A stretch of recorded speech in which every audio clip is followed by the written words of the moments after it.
கிறிஸ்துவுக்குள் மிகவும் பிரியமானவர்களே, இன்றைக்கு அநேக கிறிஸ்தவர்கள் இயேசு கிறிஸ்துவின் மூலமாக கிடைக்கப்பெற்ற ரட்சிப்பின் மகத்துவத்தை உணராதவர்களாக இருக்கிறார்கள்.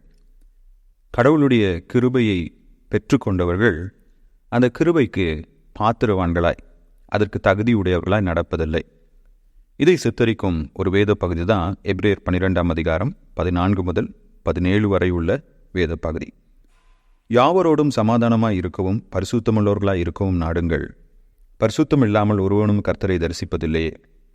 ஒருவனும் தேவனுடைய கிருபையை இழந்து போகாதபடிக்கும் யாதொரு கசப்பான வேர் முளைத்தெழும்பி கலகம் உண்டாக்குகிறதுனால் அநேகர் தீட்டுப்படாதபடிக்கும் ஒருவனும் வேசிக்கல்லனாகவும் ஒருவேளை போஜனத்துக்காக தன் சிரேஷ்ட புத்திர பாகத்தை விற்று போட்ட ஏசாவைப் போல சீர்கெட்டவனாகவும் இராதபடிக்கும் எச்சரிக்கையாயிருங்கள். ஏனென்றால் பிற்பாடு அவன் ஆசீர்வாதத்தை சுதந்திரித்துக் கொள்ள விரும்பியும் ஆகாதவனென்று தள்ளப்பட்டதே அறிவீர்கள். அவன் கண்ணீர் விட்டு கவலையோடு தேடியும் மனம் மாறுதலை காணாமல் போனான்.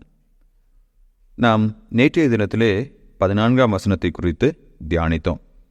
இந்த நாளின் தியானத்தின் தலைப்பு கிருபையை விட்டு விலகாதிருங்கள் அல்லது கிருபையை உதாசீனப்படுத்தாதிருங்கள். ஒருவன் கர்த்தருடைய கிருபையை விட்டு விலகுவதற்கும் அதை உதாசீனப்படுத்துவதற்கும் சில காரணங்களை இங்கே எபிரேயர் கொடுக்கிறார். 14ஆம் வசனத்தில் சொல்கிறாரு, நாம் ஒருவரோடு ஒருவர் சமாதானமாய் இல்லாமல் இருக்கும்போது கர்த்தருடைய கிருபையிலிருந்து நாம் விலகி செல்கிறோம். சில சமயத்தில் ஒரு சிலர் சர்ச்சுக்கு வரமாட்டாங்க. ஏன் சர்ச்சுக்கு வரல அப்படின்னு சொல்லி கேட்டால், அவங்களுடைய குடும்பத்தில் இருக்கிற யாராவது ஒருத்தரோடு அவங்களுக்கு சண்டை இருக்கலாம், இல்லை சபையில் இருக்கிற வேற ஒரு விசுவாசியோடு கூட அவங்களுக்கு மனஸ்தாபம் இருக்கலாம். அவங்க சபைக்கு வரனால நான் வர விரும்பல பாஸ்டர், இல்லைனா இப்படிப்பட்டவங்கலாம் சர்ச்சுக்கு வந்தாங்கன்னா அந்த சர்ச்சுக்கு நான் வரல அப்படி சொல்லி சபை ஐக்கியத்தை விட்டு விலகி போனவர்கள் அநேகர் இருக்கிறார்கள். 15ஆம் வசனத்தில் அவர் கசப்பான வேர் முளைத்தெழும்பி, பிட்டர்னஸ், கசப்பு, இதை எதை குறிக்கிறது என்று வேத வல்லுநர்களுக்காக கருத்து வேறுபாடு இருக்கிறது. ஆனால் பொதுவாக எல்லாரும் கூறும் ஒரு காரியம், ஒரு விசுவாசினுடைய வாழ்க்கையிலே ஏற்படுகின்ற பாவம் அவன் தன்னை பாவத்திற்கு ஒப்பு கொடுப்பதன் மூலமாக முழு சபையையும் அவனால் கரைப்படுத்த முடியும். அவ்வாறு சபையை கரைப்படுத்தக்கூடிய 2 பாவங்களை குறித்து 16ஆம் வசனத்திலே நாம் வாசிக்கின்றோம். முதல் பாவம் வேசித்தனம். ஆங்கிலத்தில் வேசித்தனத்தை 2 விதமாக பிரிப்பாங்க. ஒன்று ஃபார்னிகேஷன், அதனுடைய அர்த்தம் திருமணம் ஆவதற்கு முன்பாகவே பாலியல் உறவு கொள்ளுதல். 2வது விபச்சாரம், திருமணமான பின்பு தனது கணவன் அல்லது மனைவியை விட்டுவிட்டு வேறொரு நபரோடு கூட பாலியல் உறவு கொள்ளுதல். இன்றைக்கு இந்த சமுதாயத்தில் என் உடல் என் இஷ்டம் என்ற மனப்போக்கே அநேகர் கடைப்பிடிக்கிறாங்க. எனக்கு எது சந்தோஷத்தை கொடுக்குதோ நான் செய்கிறேன்ப்பா, இதனால் யாருக்கும் எந்த தொந்தரவும் இல்லையா, அதை பற்றி நான் கவலைப்படுறதில்லை. சபைக்குள்ளாக விபச்சாரம் அனுமதிக்கப்படக்கூடாது. திருமணம் ஆகாதவர்கள் பாலியல் பாவத்தில் ஈடுபட்டாலும் சரி, திருமணமானவர்கள் பாலியல் பாவத்தில் ஈடுபட்டாலும் சரி, அது சபையை கரைப்படுத்தும். அவர்கள் கர்த்தரை விட்டு விலகி செல்ல அது காரணமாய் இருக்கும். இன்னைக்கு இந்த பாலியல் இச்சைகளினாலே சபையை விட்டு ஆண்டவரை விட்டு விலகி சென்றவர்கள் அநேகர் இருக்கிறார்கள். 2வது பாவம் மெட்டீரியலிசம். இந்த உலக வாழ்வின் மீதும் இந்த உலகத்தில் தனக்கு என்ன கிடைக்கிறது என்பதன் மீதும் தீராத ஆசை கொள்ளுதல். அதற்கு ஏசா என்ற ஒரு பழைய ஏற்பாட்டின் நபரை உதாரணமாக எடுத்து காண்பிக்கிறார். இந்த ஏசா அவன் சிரேஷ்ட புத்திர பாகத்தை பெற்றவன், அதாவது ஈசாக்கனுடைய முதல் மகன். அவனே தன்னுடைய தகப்பன் ஸ்தானத்திலிருந்து தன்னுடைய குடும்பத்தை நடத்தக்கூடிய தலைவன். ஆனால் ஒரு நாள் அவன் வேட்டையாடி விட்டு திரும்ப வந்தபோது அவன் மிகுந்த பசியாக இருந்தான். ஒருவேளை உணவிற்காக தன்னுடைய சிரேஷ்ட புத்திர பாகத்தை தன்னுடைய இளைய சகோதரனான யாக்கோபுக்கு அவன் விற்று போட்டான்.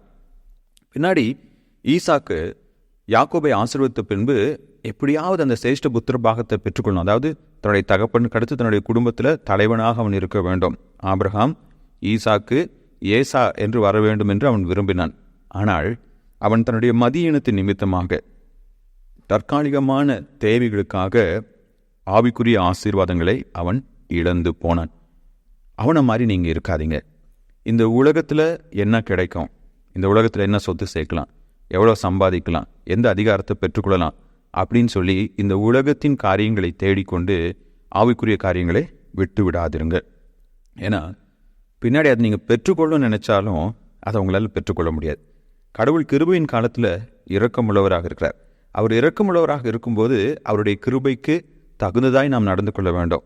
ஆனால் அவருடைய கரங்களிலே விழுவது பயங்கரமாக இருக்கும் என்று நாம் வேதத்திலே வாசிக்கிறோம். இந்த ஏசா கடவுளுடைய கிருபையை உதாசீனப்படுத்தினதின் அடையாளமாக இருக்கிறான். இன்னைக்கு உங்களுடைய வாழ்க்கையில் அந்த கடவுளுடைய கிருபையை விட்டு விலகி செல்வதற்கோ அதை உதாசீனப்படுத்துவதற்கோ கர்த்தருக்கு பிரியமாய் வாழாமல் இருப்பதற்கோ என்ன தடையாக இருக்கிறது? என்ன பாவம் காணப்படுகிறது? அது வேசித்தனமாக இருக்கலாம், இல்லை அது இந்த உலக செல்வத்தின் மீது இருக்கிற மயக்கமாக இருக்கலாம், இல்லை வேறு ஏதாவது பாவமாக இருக்கலாம். சில டைம் இந்த 2 பிரச்சனையும் இல்லாமல் இருக்கலாம். ஆனால் சபையில் குடும்பத்தில் மற்றவங்களோட நம்ம சண்டை போட்டுக்கொண்டு எப்போ பார்த்தாலும் அவங்கள பற்றியே நம்ம சிந்தித்து கொண்டு இருக்கும்போது கடவுள் நம் மீது எவ்வளவு இரக்கமும் கிருபையும் உள்ளவராக இருக்கிறார் என்பதை உணராதபடினாலே கடவுளின் கிருபையை நம் வாழ்க்கையில் அனுபவிக்கவோ கடவுளின் மன்னிக்கும் தன்மையை பிறரிடத்தில் வெளிப்படுத்தவோ நம்மால் கூடாமல் நாம் கடவுளை விட்டு விலகி இருக்கலாம்.